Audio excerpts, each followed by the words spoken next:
अस्सलामु अलैकुम मेरे प्यारे मुसलमान दोस्तों, मेरे प्यारे मेरे सम्मानीय बुजुर्गों, एक बात आपको बता दूं। आप हमारी बात को गौर से सुने और समझें। सारे इंसान जो है दुनिया में, जितना भी इंसान अब मौजूद है और जितना इंसान पहले आके चले गए और जितना भी इंसान आगे आएंगे, सारे इंसानों का पिता जो है, बाप जो है, वो आदम है। आदम अलैहिस्सलाम एक इंसान था और एक नबी था। अल्लाह ने उसको सबसे पहले इंसानों में सबसे पहले बनाया। सारा इंसान का बाप वो आदम अलैहिस्सलाम है। अब इस बात को बहुत सारे इंसान नहीं मानते, ज़्यादा इंसान नहीं मानते। उससे क्या फ़र्क पड़ता है, माने ना माने। अकड़ने वाला दुनिया में ज़्यादा है। कुछ मान गए, कुछ अकड़ गए। मानने वाले के लिए कामयाबी का दर खुल गया और जो ना मानने वाले हैं उसके लिए नाकामी का दर खुल गया, जहन्नम का दर खुल गया। अब भी है दुनिया में ऐसे बहुत सारे इंसान आके चले गए जो नहीं माने। हम मानते हैं सारे इंसान के बाप जो है आदम है। हमारे बाप, हम इंसानों का बाप जो है आदम है। हम आदम से दुनिया में आए और सारे इंसानों का अम्मा जो है वो अम्मा हवा है। अब एक बात बताना है दोस्तों, आदम से लेकर दुनिया चली है, इंसानों का सिलसिला चली है, तब सारा कायनात जो है, सारा धरती जो है आदम का संपत्ति था। सारा धरती को जो अल्लाह बनाया, सजाया, वो आदम के लिए और आदम के औलादे के लिए। अब ये सारा धरती जो है अल्लाह का बिछाया हुआ धरती है, वो हमारा बाप का है, यानी हमारा है। अब आदम के औलाद में से बढ़ते कुछ अल्लाह का फर्माबरदार बने, कुछ अल्लाह का नाफरमान बने। अब उसको आदम के नस्ल में से बांटता रहा, ये धरती आदम के नस्लों में से बांटता रहा और उसके नाम से ये धरती का बंटवारा होता रहा। हम पहले ज़माने में गौर करते हैं, हम पढ़ते हैं, सुनते हैं, ये जो धरती है मुल्क शाम है और ये बनी इज़राइल है। इसी तरह जो है धरती का बंटवारा होता रहा। आदम के नस्ल में से औलाद बढ़ता गया, उसके नाम से धरती भी बांटता गया। आज जो है दुनिया में 200 से ज़्यादा देश है, कंट्री है। अब आगे जो है और भी ज़्यादा हो जाएगी बंटवारा होते होते। तो जैसे हम अपने समाज में देखते हैं, एक बाप का अगर 5 बेटा होता है तो 5 भाग हो जाती है। फिर उस 5 बेटे से फिर 10-12 बच्चा बन जाता है तो उस बंटवारा होता है। इस तरह से जो है हम अपने समाज में देखते हैं, जायदाद का बंटवारा होता है। उसी तरह दोस्तों ये धरती का भी उसी तरह बंटवारा होता रहा हर ज़माने में। तो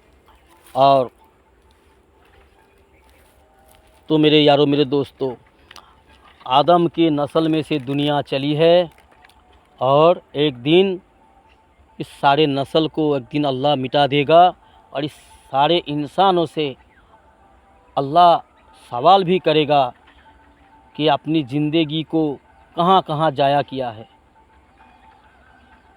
हमें मानने वालों में शुमार होना है, हमें नाफरमानों में शुमार नहीं होना है। आज भी ऐसे बहुत सारे हैं जो अकड़ते हैं, जो नाफरमानी करते हैं, मनमानी करते हैं, ऐसे जीते हैं जैसे अल्लाह के सामने उसे खड़ा होना नहीं है। अक्सर ऐसे इंसान है, बहुत सारे इंसान है, ज़्यादातर इंसान ऐसे है जो ऐसे ज़िंदगी गुजारते हैं जैसे वो ये ख्याल करता है कि हमें अल्लाह के सामने खड़ा होना ही नहीं है। दीन इस्लाम की बातों को वो बकवास समझते हैं, दीन इस्लाम की बातों से वो गाफिल है, दीन इस्लाम की बातों से वो यकीन नहीं रखता। लेकिन मेरे यारों, मेरे दोस्तों, बात ऐसी नहीं है। अल्लाह हर चीज़ पर कादिर है, हर घड़ी हम पे नज़र है अल्लाह का। अल्लाह हमें देख रहा है। हम तो वैसे भी 5 फुट का ऊपर है इंसान, 5 साढ़े 5, लेकिन अल्लाह रब्बुल आलमीन छोटे से छोटे चीज़ों को भी अल्लाह देखता है। अल्लाह की नज़रों से कोई चीज़ उझल नहीं है। अल्लाह हर चीज़ को देखता है, हर चीज़ जानता है, हर चीज़ की फरियाद सुनता है। तो मेरे यारों, हमें अपने रब का पता करना है। अपना क्रिएटर कौन है, अपना पालने वाला कौन है, अपना बनाने वाला कौन है, हमें दुनिया में क्यों भेजा है, किस मकसद से भेजा है। खेल कूदने के लिए नहीं भेजा है मेरे यार। हमें एक हक किताब दिया है अल्लाह ने, एक हक किताब आसमान से हमें दिया है अल्लाह ने हमारी ज़िंदगी गुजारने के लिए। और हमें जो है एक पैगंबर भी दिया है, एक रसूल भेजा है हमारे दरमियान, वो मोहम्मद रसूलुल्लाह है। गैब पर हमें ईमान लाना है, देख के यकीन करना। किसी भी चीज़ को देख कर यकीन करना, ये तो बहुत आसान बात है मेरे यार। ये ख़ासियत जो है जानवर के पास भी है।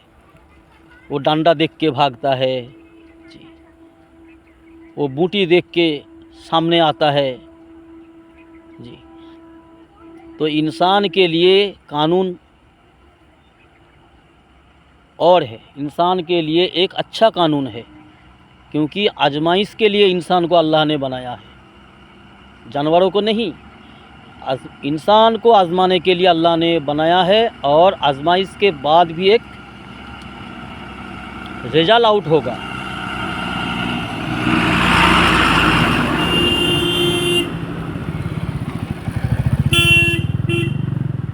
इंसान का कर्म का बदला भी दिया जाएगा।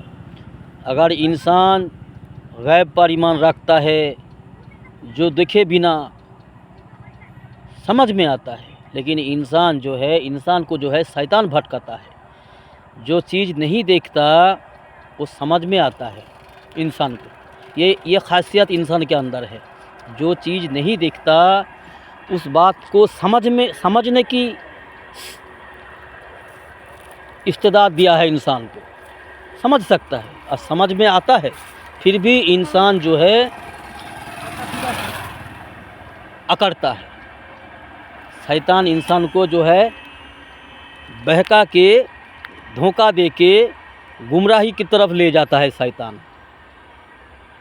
अब शैतान देखो इंसान के शक्ल में भी है, समाज में जिन के शक्ल में भी है। अल्लाह कुरान में बताया, कुछ जिन शैतान है, कुछ इंसान शैतान है। वो कौन है, सीधी बात समझ लो। जिनको तो हम नहीं देख सकते, अल्लाह वो गैब में रखा है उसको। फरिश्ता को हम नहीं देख सकते हैं, अल्लाह उसको भी गैब में रखा है।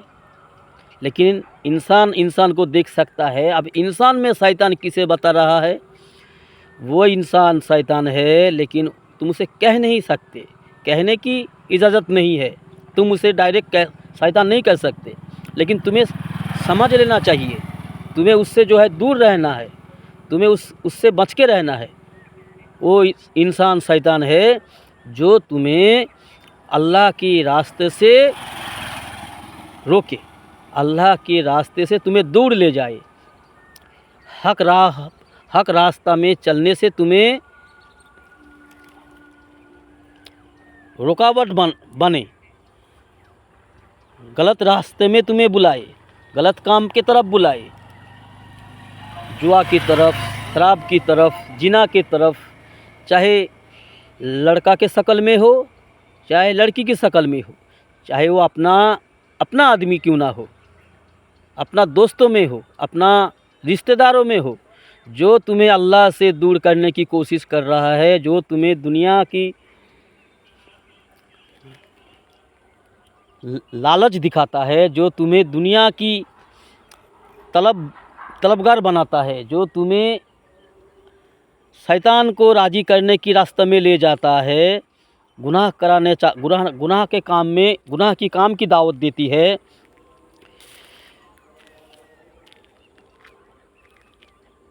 वही शैतान है। उसे अल्लाह ने शैतान बताया है।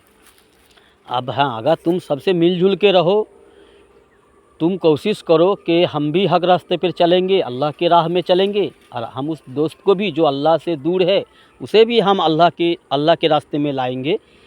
इसके हिसाब से ये सोचकर तुम उसे मिलजुल सकते हो। उसे मिलजुलना बंद कर देना ये गलत है। उसे मिलना जुलना बंद कर दो, ऐसी बात नहीं है, लेकिन वो अगर तुम्हें बुरा काम का दावत देता है, गलत काम की तरफ ले जाना चाहता है, तो तुम उसे बच के रहा करो। ये समझदार इंसानों का काम है। ये अल्लाह का मानने वाला, झुकने वाला बंदा का यही काम है।